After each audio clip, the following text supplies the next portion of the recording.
But SP Balasubrahmanyam విగ్రహానికి సంబంధించిన వివాదం ఇంకా కొనసాగుతోంది. ఈ నెల 15న ఆ విగ్రహాన్ని ఇనాగ్రేట్ చేయాలని చెప్పి డిసైడ్ చేసినట్టు తెలుస్తోంది. సో రవీంద్ర భారతిలో ఆ విగ్రహం పైన వివాదం ఇంకా ముదురుతూనే ఉంది. సో రవీంద్ర భారతిలో ఎస్పీ బాలసుబ్రహ్మణ్యం విగ్రహం ఏర్పాటు పైన తెలంగాణ వాదులు విభేదిస్తున్నారు. ఆ రోజు తెలంగాణ పాటని పాడమంటేనే స్వరాష్ట్రమై తెలంగాణ స్వర్ణయుగం కావాలి అనేటువంటి ఆ పదాలని తొలగిస్తేనే పాట పాడతానని చెప్పి ఆయన వివరించారు. సో అటువంటి ఒక వ్యక్తి విగ్రహం ఇక్కడ ప్రతిష్టాపన చేయకూడదని తెలంగాణ వాదుల వాదన. ఒకవేళ ప్రతిష్ఠించినా కూడా తెలంగాణలో చాలామంది కవులు కళాకారులు ఉన్నారు, వారిని గుర్తించండి, ఆ తర్వాత ఎస్పీ బాలసుబ్రహ్మణ్యం విగ్రహం ఏర్పాటు చేసుకోండి. ఇంత హుటాహుట్నా గాబరగా ఏదో ఇచ్చామన్నట్టే జీవో ఇచ్చినట్టుగా ఆ తర్వాత వెనువెంటనే ఆ కుటుంబానికే విగ్రహం ఏర్పాటు చేసుకోవడానికి అన్ని రకాల అనుమతులు ఇచ్చి ఆర్థిక నిధులను కూడా వాళ్ళే సమకూర్చుకున్న తర్వాత ప్రభుత్వం వెళ్ళి ఇనాగ్రేట్ చేయడం. సో మేము కూడా చేసుకుంటాం, చాలామంది కవులు కళాకారుల విగ్రహాలని వాళ్ళని కూడా మేము పెట్టుకుంటామంటే పర్మిషన్ ఇస్తారా?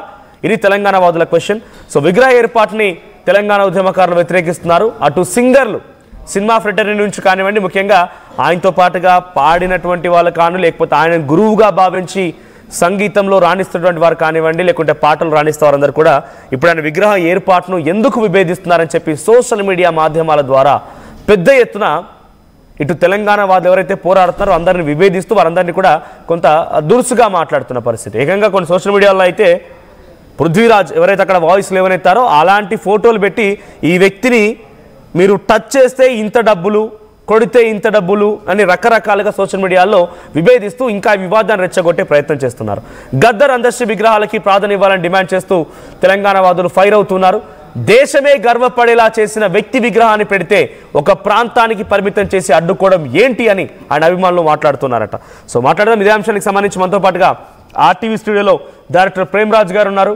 సో జూమ్ లైన్లో అటు పృథ్వీరాజ్ గారు అండ్ కరాటి కళ్యాణి గారు, శివాజీ గారు ఉన్నారు. సో హిందూ సంఘాలకు సంబంధించిన ఆయన.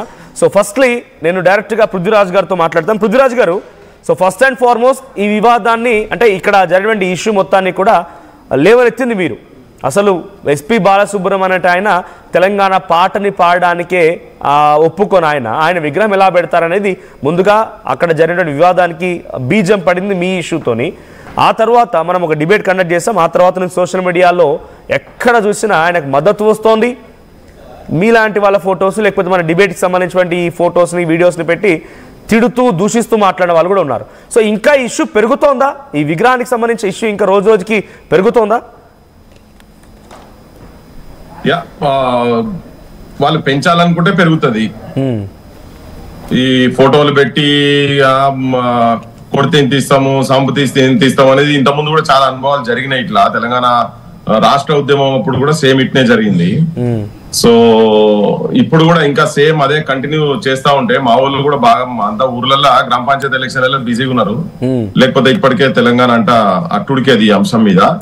సో ఫస్ట్ ఏంటంటే నేను వీళ్ళందరూ ఫోటోలు పెట్టేటోళ్ళు కానీ, ఈ తిట్ల పురాణం చేసేటోళ్ళు కానీ వాళ్ళు ఎంత చేస్తే అంత ప్రపంచం ముంగట, అందరి ముంగట, తెలంగాణ కానీ ఆంధ్రప్రదేశ్ ముంగట అందరి ముంగట వాళ్ళ నైజం బయటపడుతున్నది, వాళ్ళ డొల్లతనం బయటపడుతున్నది. నేను లేవనెత్తిన అంశాల మీద చర్చ జరగాలి కానీ నువ్వు కనబడితే కొడతాం అది అంటే అట్లా మాకు కూడా వస్తుంది. మేము కూడా ఆ ప్రాంతానికి ఇక్కడ మా వాళ్ళంతా పల్లెలలో మొత్తం ఇది బాంబులతోటి తుపాకులతో ఆడుకున్న పల్లెలు మా తెలంగాణ పల్లెలు అవన్నీ. సో మేము మా బీజం కూడా అక్కడిదే.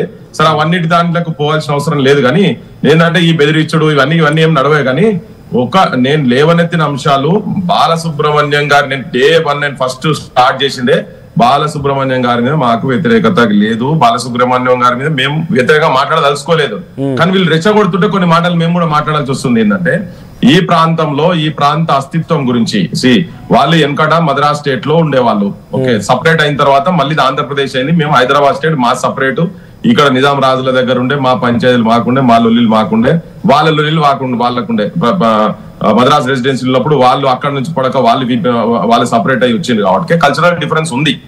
ఈ ప్రాంతం అస్తిత్వం గురించి నిజాంకు వ్యతిరేకంగా కొట్లాడినటువంటి వాళ్ళు కావచ్చు, తర్వాత కలపొద్దన్నప్పుడు కొట్లాడినటువంటి వాళ్ళు కావచ్చు, జైళ్ల పాలైనటువంటి వాళ్ళు, సంగీతం మీద సాహిత్యం మీద కవులు ఇక్కడ ఎంతో మంది ఉన్నారు. ఇక్కడ జనం గురించి పాటలు పాడినటువంటి వాళ్ళు వ్యక్తులు. తర్వాత తరంలో గద్దరన్న సొంటోళ్ళు కావచ్చు, గూడ అంజన్న సొంటోళ్ళు కావచ్చు, సుక్క సత్తయ్య సొంటోళ్ళు కావచ్చు, అంటే చాలా మంది ప్రజల గురించి కొట్లాడి జైళ్ళలో పోయినటువంటి వాళ్ళు, తర్వాత ఇక్కడ ఉన్నటువంటి అదే సినిమా పృథ్వీ గారు ఒకటి క్లియర్ గా చెప్పండి, ఎస్పి బాలసుబ్రహ్మణ్య విగ్రహం రవీంద్ర భారత్ లో పెట్టడం ఇబ్బందా, లేదు తెలంగాణ వాళ్ళకి సంబంధించినటువంటి వాళ్ళ విగ్రహాలు పెట్టిన తర్వాత పెట్టుకోవచ్చు అంటే మీ స్టాండ్ ఏంటి? ఇప్పుడు ఫస్ట్ ఇక్కడ వాళ్ళనైతే గౌరవించుకోవాలనేది, ఎందుకు తెలంగాణ రాష్ట్రం ఎందుకు ఏర్పడ్డది? ఆత్మాభిమానం, అస్తిత్వం వీటి గురించి ఏర్పడ్డది. దాని గురించే కదా చాలా మంది చనిపోయినటువంటి వాళ్ళు చాలా మంది చనిపోయి దాని గురించే కదా. తెలంగాణ వచ్చిన తర్వాత కూడా సేమ్ మేము అదే ఫేస్ అవడు. ఇంకోటి ఏంటంటే ఇక్కడ ఏంటంటే ఏ పాటలో ఒక లైన్ స్వరాష్ట్రమై తెలంగాణ అని పాడన్నాడు. ఇప్పుడు నేను చెప్పదలుచుకుంది ఏంటంటే బాలసుబ్రహ్మణ్యము సంఘ సంస్కర్త కాదు, తర్వాత ఆయన ఒక కమర్షియల్ సింగర్. ఓకే, దానికి ఒప్పుకోవాల్సిందే, ఎవరైనా ఒప్పుకోవాల్సిందే దాన్ని. వీళ్ళకు వాళ్ళ కంపారిజన్ లేదు. సో మొదలు ఎందుకు ఇంత తొందర, ఎందుకు తన విగ్రహం పెట్టేందుకు ఇప్పుడు ఇమీడియట్ గా వచ్చినటువంటి నష్టం ఏంటిది? ఇప్పుడు తుఫాన్ వచ్చి కొట్టుకోపోతలేదు, హైదరాబాద్ కొట్టుకోపోతలేదు, రవీంద్ర భారతి కొట్టుకోపోతలేదు, ఇవాళ కాకపోతే 4 రోజుల తర్వాత అవుతుంది. కానీ ఇక్కడ ఈ కళల గురించి అంటే ఈ సాహిత్యం మీద పట్టున్నటువంటివి ఇక్కడి వ్యక్తులై పెట్టక ముందు తనది ఇక్కడ పెట్టాల్సిన అవసరం ఉండదు. ఈయనకన్నా ముందు చచ్చిపోయిన చాలా మంది ఉన్నారు కదా, అక్కడ చర్చ వస్తుంది. ఫస్ట్ వాళ్ళది అయిన తర్వాత అప్పుడు ఆలోచిద్దాం. అప్పుడు ఏం చేయాలో ఏందో దానికి ఒక కమిటీ ఉండాలి, దానికి ఒక నిర్ణయం ఉండాలి. ఎవరు పడితే వాళ్ళు పోయి అప్లికేషన్లు పెడతారు. అయితే ఒక్కసారి పృథ్వీ గారు మనతో పాటు ఆర్టీవీ స్టూడియోలో ప్రేమరాజ్ గారు ఉన్నారు, డైరెక్టర్. సో ఆ ప్రేమరాజ్ గారు శుభలేఖ సుధాకర్ గారికి డైరెక్ట్ గా మెసేజ్ చేశారంట. ఆ వాట్సాప్ సంబంధించి ఆయన రిప్లై కూడా చూద్దాం ఒకసారి, ప్లీజ్ ప్లే చేయండి. సో ఆ మెసేజ్ కి శుభలేఖ సుధాకర్ ఇచ్చినటువంటి రిప్లై ఏంటంటే, ఆయన లాస్ట్ విష్, ఆయన చివరి కోరిక ఇది అనేటువంటి ఒక మెసేజ్ రిప్లై కూడా ఇచ్చారంట. సో ప్లీజ్ ప్లే చేయండి అది. సో రైట్, ఒక్కసారి ఆ మెసేజ్ ఇక్కడ మనం చూస్తున్నాం. దాంట్లో ప్రేమరాజ్ గారు ఒక మెసేజ్ పెట్టారు. సో ఇక్కడ జరుగుతోంది అని ఇక్కడ జరిగే విషయం పైన కన్వే చేస్తే it was his last wish. This was express to the music group who were with him for the almost 30 years. Hoping you will understand. So 30 ఏళ్ల పాటుగా తనతో పాటుగా ఉన్నటువంటి వాళ్ళకి ఈ విషయాన్ని చెప్పాడని, ఆయన చాలా చివరి కోరిక రవీంద్ర భారతిలో తన విగ్రహం పెట్టాలనేది చివరి కోరిక అనేది శుభలేఖ సుధాకర్. మొన్న మీరు ఇక్కడ వెళ్ళిన తర్వాత ఆ ఇష్యూలో మీ ఇద్దరి మధ్య వివాదం జరిగింది. సో ఆయన పెట్టే మెసేజ్ ఇది. సో చివరి కోరిక అనేది మాటని, అది చివరి కోరిక అంట, రవీంద్ర భారతిలో తన విగ్రహం పెట్టడం అనేది ఎస్పి బాలసుబ్రహ్మణ్యం చివరి కోరిక అంట. ప్రేమరాజ్ భాయ్ నాకు పంపించారు, నేను చదివిన మెసేజ్.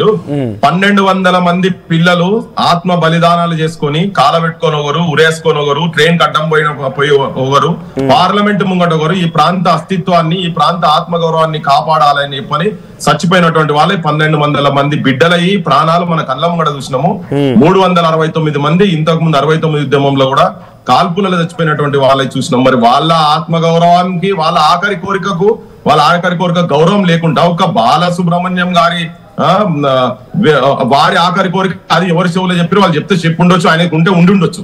కానీ ఇక్కడ అస్తిత్వాన్ని కాపాడాలని చెప్పి ఇంతమంది ఆత్మ బలిదానాలు చేసుకున్నటువంటి వాళ్ళది కాపాడాల్సిన బాధ్యత, వాళ్ళని నెరవేర్చాల్సిన బాధ్యత కూడా మాలాంటి నికార్సైన నిజమైన తెలంగాణ వాదుల మీద కూడా ఉన్నది కదా.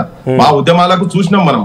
ఇప్పుడు అది కాదు కూడదు అని పెడితే ఇప్పుడు అందుకే కదా ఇప్పుడు 1000 మంది 1,00,000 మంది ట్యాంక్ బండి మీదకి వచ్చింది. ఎందుకు? ఏ ఆకాంక్షతో వచ్చి అప్పుడు ఆంధ్ర ప్రాంతంలో ఉన్నటువంటి విగ్రహాలు తీసి ట్యాంక్ అలా చెరలు ఎందుకు పడేసారు, ట్యాంక్ బండ్ లోపల నీళ్ళని ఎందుకు పడేసారు?